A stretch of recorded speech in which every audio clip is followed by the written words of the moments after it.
puffy.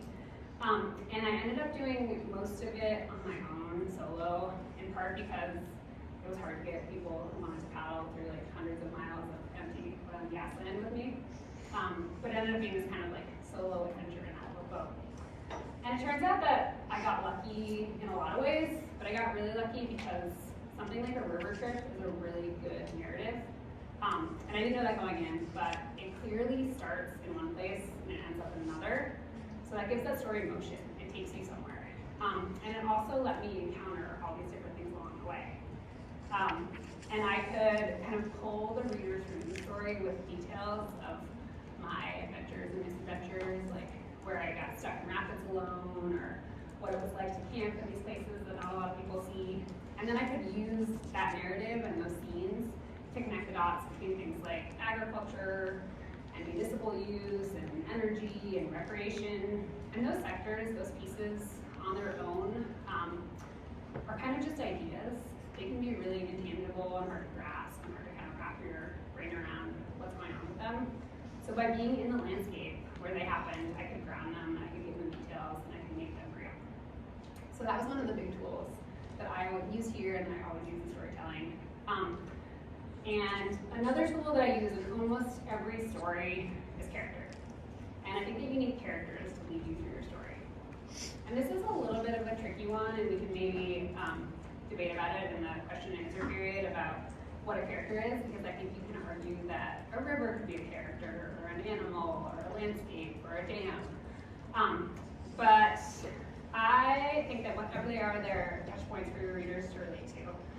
And I find that even though they don't necessarily have to be humans, and sometimes they can't be, depending on what you're talking about and what you're looking at, but I've often found that, people, I think we're all inherently like a little bit gossipy and interested in other people. People care about other people and people's stories. So those characters can help show us what's at stake, and they can make it seem real. And they can help you as a writer, get your hooks into the story. For instance, early on in this river trip, I was up in northern Wyoming, where a lot of the water is used for agriculture, as it is in most of the river basin. And while I was up there, I wanted to talk to some ranchers about how they use water. And I found this one guy, his name was Albert Summers. He was a Wyoming State Senator, but he was also a rancher, and he agreed to talk to me. And so he brought me out to his ranch, and we drove around in his 4x4 and looked at the cows, and we had a good talk about how he used water and kind of what his life was like on the ranch. But it was still pretty surface level, just kind of just like giving me the data basically. And I walked away from that day and I was like, okay, I got some good information, but it's still pretty dry. And then a couple days later, I was paddling that stretch of river that went through his ranch, and I realized kind of partway through the day that I had missed the takeout, where I was going to get off the river above his property, and I was past where I thought I was going to be, floating down the river. And you guys know rivers only go one direction, and it's really hard to get back where you were. So we're past where we want to be. I was with a friend at the time, and I looked at the map and realized that it was a really long way to the next takeout, and we had to get off the river. And so we decided that what we're going to have to do is get off the river and hike back to where our car was. And so we get off, and then we realize that our hiking plan means jumping a fence and trespassing on somebody's property, which like we don't want to do in rural northern Wyoming. But we're kind of stuck. So we jump the fence, and I'm like in a dry suit, carrying my little cartoon boat, not subtle at all. But we run across the property, we get back to the road, we think we're in the clear. And then we realize we're still really, really far from where we had left our cars. And we're gonna have to hitchhike. Okay, great, got out the phone, we'll hitchhike. And it was Sunday in rural Wyoming, and nobody's coming by. And finally we see a truck coming on the horizon, and it comes up, and it pulls up close to us, and it stops. And it's Albert. It's the rancher whose property I had just trespassed on, who was like the person that I wanted to take him seriously and think that I was smart and was asking good questions. And he hooked us up, and he figured out who I was, and he started cracking up about the whole situation. And he gave us a ride, he took us back to our car, and the whole time he was, making fun of us and laughing at us and kind of laughing with us. But in that ride, he started telling me stories about what it was actually like to run the ranch and how he ran with his sister and how he and his sister thought about managing the ranch and how they thought about water. And I got these real sort of human stories about what was important to them and how they thought about taking care of the landscape. And through that, that was another kind of lucky break too, because through that conversation, I could tell a really different story about ranching.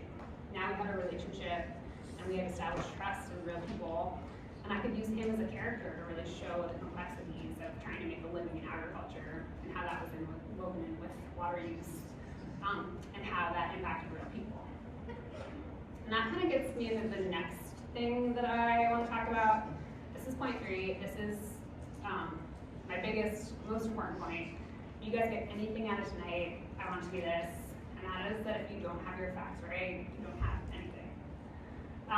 This is the most basic tenet of journalism, which is the world that I come from, but I think this applies to any kind of communication, any kind of storytelling, where you're trying to convey information. And the basis of this is that, excuse me, your reader has to trust you to follow you through the story. And there are a couple of ways that I know of to gain that trust. And the first is to show your work and to give them proof. And this applies to stories, like the same way it might in math. You show how you arrived at your conclusion, you cite your sources, you give them a verifiable path to follow as you go along. And I kind of think of that like giving my readers breadcrumbs so they can kind of follow me down the trail. And I always want to assume that readers are smart, and you can't just expect them to blindly go wherever you're going and go along with you. I know that is when I'm reading, I never want to do that. I want the writer to take me seriously and think that I'm smart, so I, as a writer, want to give them that same kind of grace and credit. So you can show your work, and the second way to get readers to trust you and to make sure that you get all your facts right is to challenge your own biases and to look at all sides of the story. And this is way harder than just showing the facts, because it takes some personal interrogation and it takes thinking outside of the box that you might be in. And I definitely found that true on the river. Like I said, I've been a river guide. I came from this world that loves, free-flowing wild rivers. I had these biases and assumptions about what a river should look like, and how it should flow, and how it should kind of operate in the landscape, and what was important. But then along the way on the trip, I hit a dam. Like not literally, but ran into a dam. The first major dam on this river is Fontenelle Dam, which is still up in Wyoming.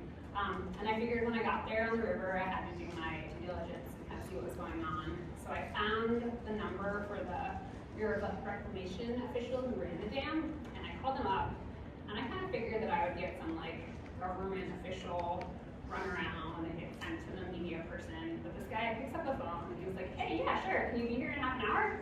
I can open the gate for you." And so he let me into the dam. He showed me everything. He took me around. He showed me how the dam worked and why it worked and what he did, and how he managed the dam and why it felt important to him to be managing the dam in this kind of dry place in the western U.S. And his main thing was to let water out over time so people in cities downstream could have reliable running water all the time. And he gave me all these things that I hadn't thought about ahead of time, and which might have been at odds with what felt important to me, but which were still crucial and which were still an important